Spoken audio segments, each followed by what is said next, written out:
ดีและสวัสดีเด้อพ่อแม่พี่น้องกันเบิดสุขุสุกคนเด้อแรงพี่น้องมาบัดนี้ทางไอ้ธงเพิ่นกะขวัดฐานเรียบร้อยเก็บเรียบร้อยเลยพี่น้องบัดนี้อ่าสบายดีเด้อไอ้ธงเด้อสบายดีโดยทางเบิดได้จักสอบเด้ทางเบิดนะทานน้องช้าและอันนี้สบายดีเด้อสบายดีหากะเก็บแล้วพี่น้องเพิ่นนี่ทานช้าเพิ่นหนักเดี๋ยวสิเรียนหน้ายิบซอยพี่น้องเอ้ยรวมเบิดเป็น18ตอนเพิ่นขวัดก็บ่ได้ซอยเพิ่นซ้ำตอนเก็บพอดีซาวตรงๆเลยซาวสอบอ่ะว่าหน้ามันใส่ปูนะหน้าทานกับมีแต่อันงามๆเนาะโหวันนี้เก็บหน้าทานมาเรียนใส่วันนี้พี่น้องแล้วก็ยิบเห็ดแต่มันเป็นเห็ดแดดกับว่าสิมาซอยกะพากันออกไปนอกกับลาตีฮากามาไปใส่น้องเอาไปตลาดเพิ่นไปซื้อของกินเด้ไปซื้อของกินให้สร้างแล้วก็เลยไปน้ำเพิ่นเนี่ยช่วงนี้มันก็อากาศหนาวขำมามันก็พอแล้วมันล่นแล้วก็เอามาตัวนี้ฮิบแล้วเนาะตัวนี้ไอ้ธงคือบ่ซื้อเสือกพางเขื่อนประบนและสื่อนะตัวเสาหาพันตัวเสือกมันเป็นแดงๆค่ะดิมันจังโบเซลอันนี้เห็ดอันนั้นเยี่ยมอะไรท้องเยี่ยมแดดมาละบาดนี้มาเดี๋ยวสิไปเรียนหนาฐานซอยไอ้ธงผลก่อนพี่น้องมาพี่น้องทางไอ้ธงผลกำลังเรียนหนาฐานป้าเรียนงามแท้บาดพอดีเลยสันนี้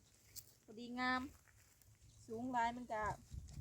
บอดี้เพราะว่าราคามันจะบ่ค่อยสูงปานใดเนาะทำไรมันสูงพอดีแล้วสันนี้ค่ะพอแล้วมันงามแล้วโอ้ยทงเนาะมันจะแซมใส่อย่างนี้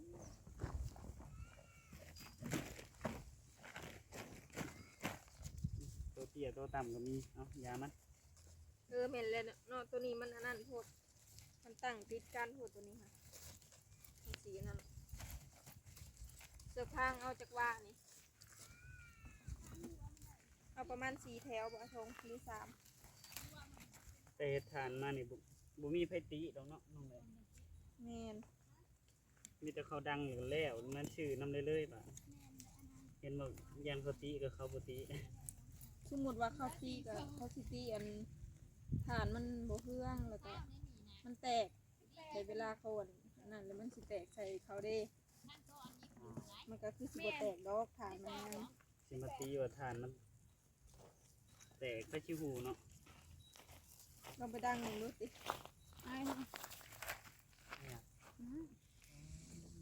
รุ่นเสิร์ฟน้ำเสิร์ฟในเลยสมือนี่โยเห็ดเบี้ยกินน้ำเย็น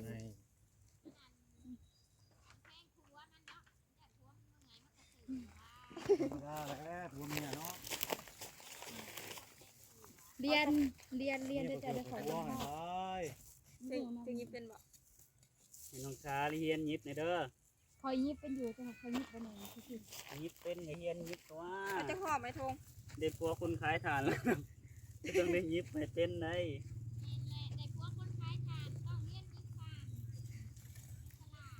พอแล้วดูหนาขนาดนี้สอบต่ำสอบอันนั้นผัดบอตัดไอ้ผ้าอาบได้คือตะแพงเท่านี้ผ้าปนาสอบอันนั้นผัดบอตัดน้องชาก็ไปเอาหนาทานมาดีแล้วอันตัวนี้คือน้อยกับโบเป็นยังเพราะว่ามันตุ้ยตื่มใส่มันตุ้ยตัวนี้พอดีแล้วสอบตัวนี้จ้ะตื่มใส่เคมีผ่านเลยไอ้ทงอะไรเป็นไอ้ทงมันเป็นเอายังบ่ได้ไปเอาได้ไปยืนมาก๊อกไปไม่ถัดเอาให้โมแกงนะมากับโบเห็นแล้วนะลงจ้ะเราพาลูกเราไปอาบน้ำมาจ้ะ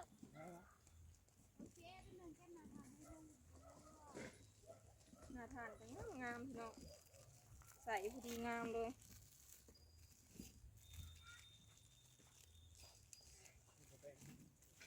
เ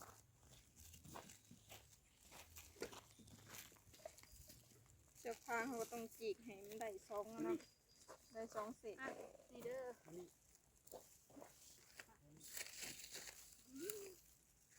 แม่เต็มเลย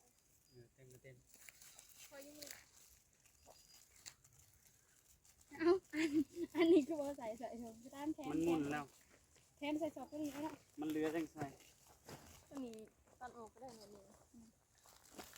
ตัดน้องไม่ทงตัวนี้ หรือว่าปืนผ่านใช่บ่ เล่นเอาทานมันใส่ก็ได้ ยำแรงมากกับสีแดดหน่อยหนึ่ง3 โมง ซอบอ้วนซอบจ่อยคือดิอันนี้ มีข้ามประจำอยู่บ่ให้ทง เก็บของอุด หยิบแล้วก็โทรเพิ่นมาเอาเลย ว่าทงดังจะดำเลย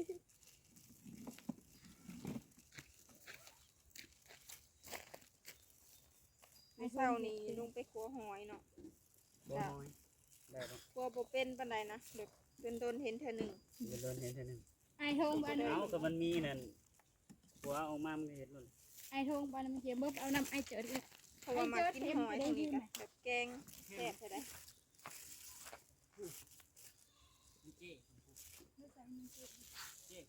ได้2 เส้นเนาะจีก2 เส้นก่อนยิบก่อนถ้าน้องแหล่นี่ก็ยิบเป็น เป็นมะ ยิบเป็นแต่ว่าซ่าเนาะบ่ไว เป็นมะ ตัวนี้ก็เอาไว้เห็ดขาตัวนี้มันอันนั้นพุ่น โอ้ยทานมันก็ได้อยู่แต่น้องสาวมันเก็บมาเห็นไหมเนี่ยต้องใช้ ใช่บอลมันบ่อนั้นหั่นเด้ อันนั้นบดสูงพอกับใช้ แม่นกำลังเรียนหน้าทานพี่น้องวันนี้สิมาหยิบซอยไอ้ทง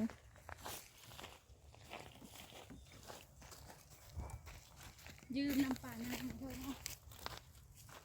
ให้น้องแร่ผม ป้าเข็มเราน้อยๆจนแนมบ่เห็น หน่อย แม่น ในน้ำจริงโอ้สูงหมดว่ะ จีกแบบนี้แล้วสิบ่เซลปานใดแบบเฮาถือออกเบิดเลยแล้วเฮาก็จีกเสื้อผ้าโอ้โหว่าสิพอหรือบ่เอา2 วาเนาะ3 แถวแต่ เอาแบบนี้เลยเอาเลย พอแล้ว เล เนาะ ย ถ้าโหบ่ต้องเอาซูมมันนั่นดิ ก่อนมันใหญ่พอบ างคนก็เขางิบเขาก็แทงไปก่อนแล้วก็เขาดึงเขาดึงน้ำหลังเพื่อให้มันแน่น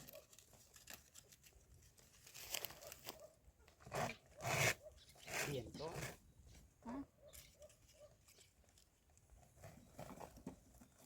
เอา3 แถวเพราะว่าหนามันสั่น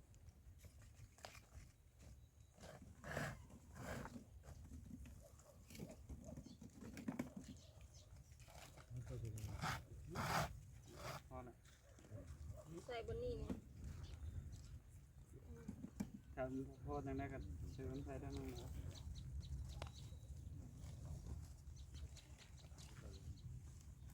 มาดึงออกมาให้เราเบิ่งก่อนตี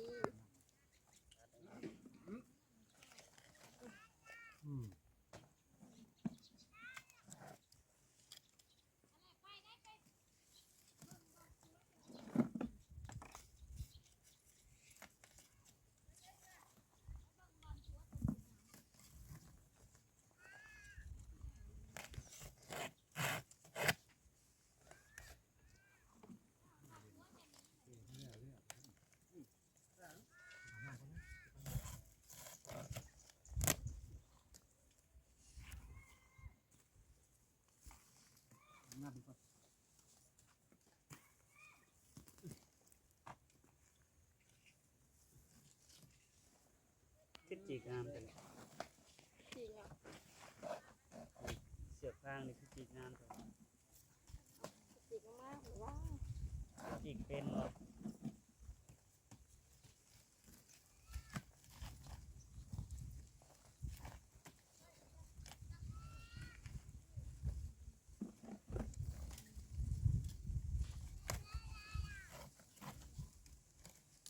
คุณน้อยเย่ๆๆเอาเลยอาบน้ำแต่เว้นเนาะมาแล้วหนาว จะไปเล่นกันนะ ไอทงจิตสะพ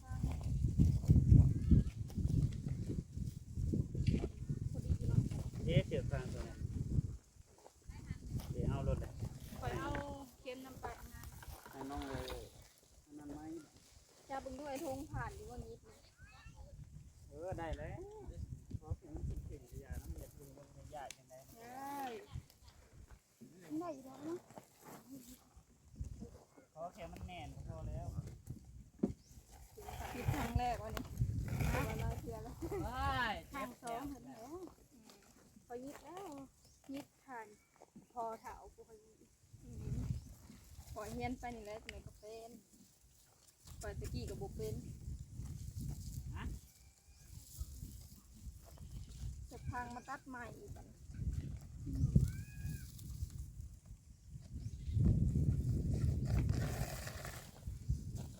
ลงหลุมด้วยเนาะ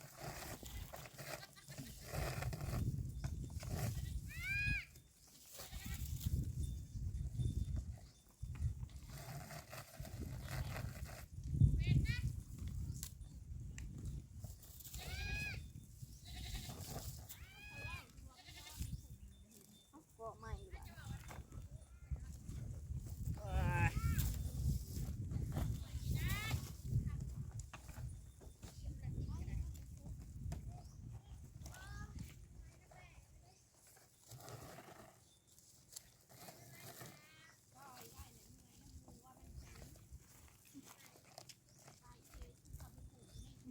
ามันถึงกลางเล่นนะ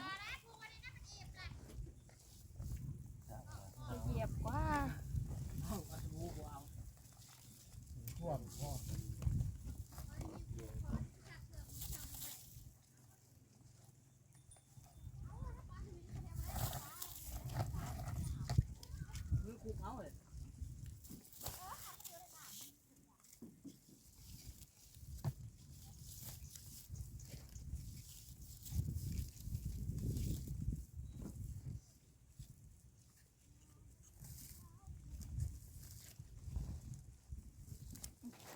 เห็นทางแม่เพิ่นได้กบ2โตก็น้อยโต หอยได้ใช้เพิ่นได้อยู่บ่ ได้แต่ก็ปู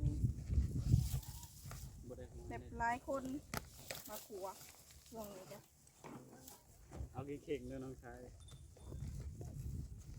มาขานั่นน้องเชือกคางนี่จีกแล้วบ่ ยังบ่ได้จีบแล้วตัดก่อน คือมันน้อยแบบบ่จีกกันยังได้นั่น มันจะเปลืองดูบ่จีบบ่ เอ้ามันจังบ่บางเกินไปเด้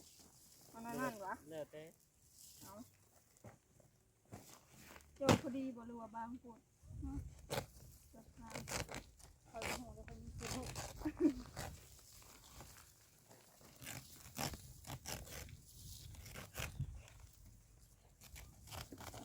น้องสาวมันบ่ฮู้ได้น้องสาว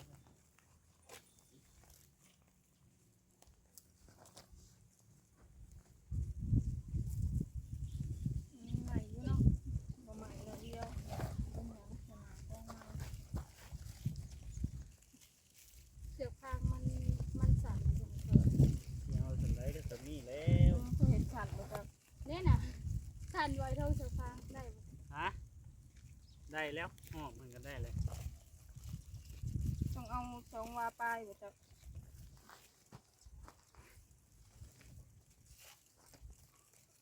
น้ำมื้อนี้มันเซลล์ใส่กระบอกเป็นหยังเนาะ เด็กกับเป็น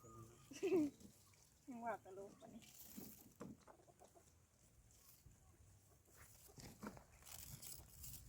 ไอ้ทองมันสิเทิงอันนี้อยู่บ่เจ้าเพิ่งน่ะมันให้สิเทิงอันนี้น่ะ บ่ถึงกับต่อ เด้นี่เปิดคอ ต่อเอามันบ่ถึง มัดใส่แล้วก็ทำเลยจ้านี่เด้อเขาจีบว่าไงเด้อเขาจีบก่อนจีบนะจีบยากแบบถือออกมาจีบหน่อยหนึ่งแล้วก็เซลล์ไปแบบทางหนึงน้อยทางหนึงใหญ่เลย เป็นอะไร แบบทางนี่จ้ะ เป็นอะไร แมนแมน เนียนเลย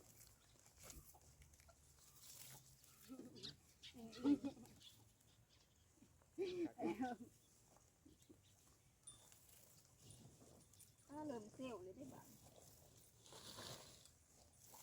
อย่าไปโตเนาะจะได้เซลล์แห้งกะจะได้เซลล์บ่แห้ง ว่าไอ้เทิงนะได้บ่ตี ซื้อมาอินก็ตัวงิบแล้ว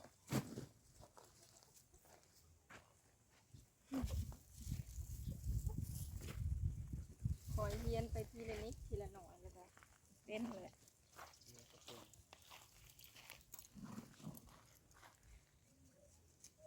ใช้ทุงเพื่อกระเรียนหนาทาน หูแล้วมันก็บริยาก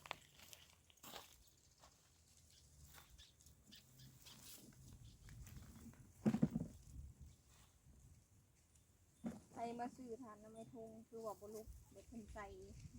สวดอีเลียแล้วเนาะแบบหนาทานแบบงามๆเลย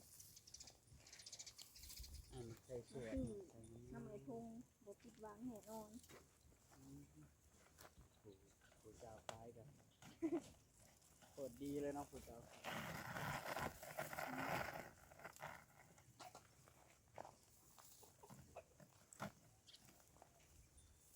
เอาไว้ใส่สอบเบอร์ในดงทงมีเลือดลายสอบอยู่ได้ จ้า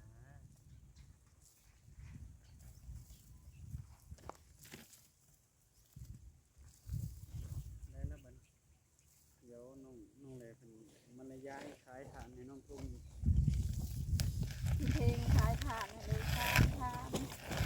หอดหน้าบ้านมาซื้อทานตัวนี้โอ้ยเรียนทำดีอยู่ด้วยล่ะผมมีพะย่องตัวเองได้ปะซื้อปรุงไม่ใช่ สีกุ้งสีกุ้ ปิ้ ง ง สีปลา หมูปิ้งหยังก็แล้วแต่แบบช่วงตะกี้ก็ไปส่งหอดหน้าบ้านอยู่แหละแค่นี้แบบ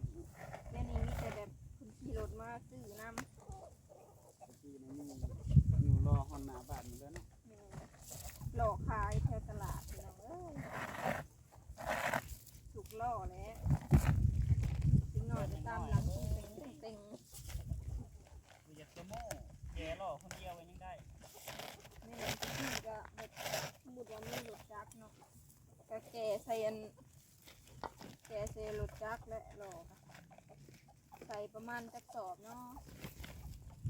ป ต ระ อน มาณ น่ะน้องแหล่อยู่ใช่ปะตอนนั้นน้องแหล่เกี้ยนหมอไอ้อัน แม่นไปเฮียนอยู่กันนะ แกล่อ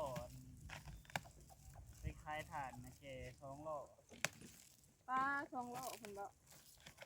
ล่อหนึ่งก็อีเมย์ยู่ล่อหนึ่งก็ไอ้ยู่คนเดียว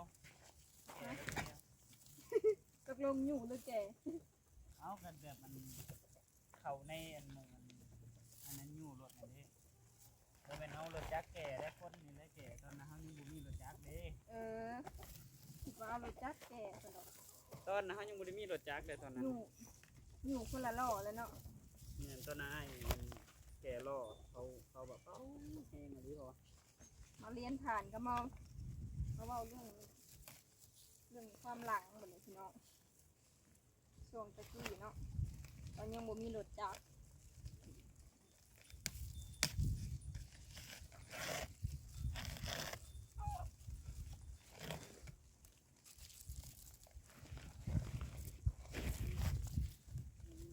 เงียบเลยอะทูมัน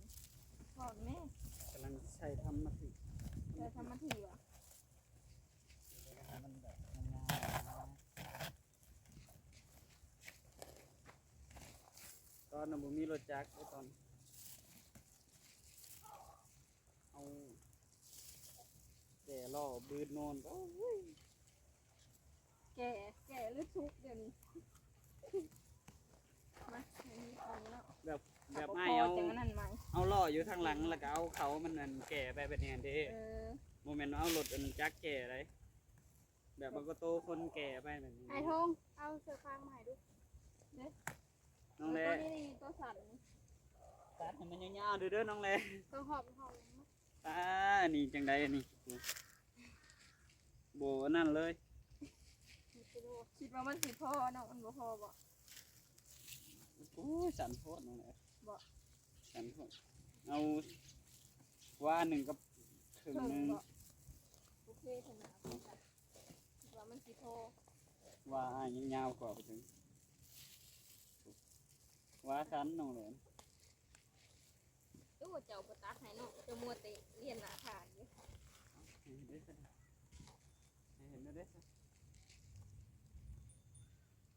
พ่อบ่เลยยัง3 สอบบ่หรือเท่าใดพ่ออีบ่น่าจะ ยังหาสอบ ไปบอกแล้วว่าอย่าใส่ล้นใส่ล้น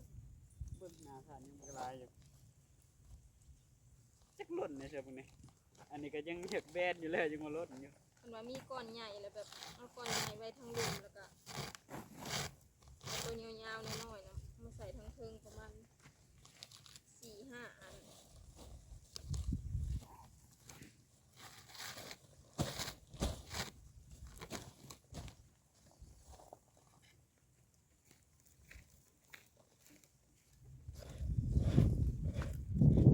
น้องตอนนี้กะทางไอ้ทงเพิ่นกะมาจีกเชือกพางตื่มเพราะว่าทางน้องแหลนตัดกับมันอยากสั่นโพดเนาะเอาพี่น้องมื้อนี้กะสวยทงยิบทานนี่ได้3-4 สอบแล้ว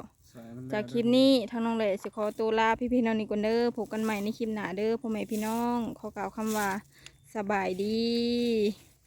สบายดีเด้อ สบายดี เลย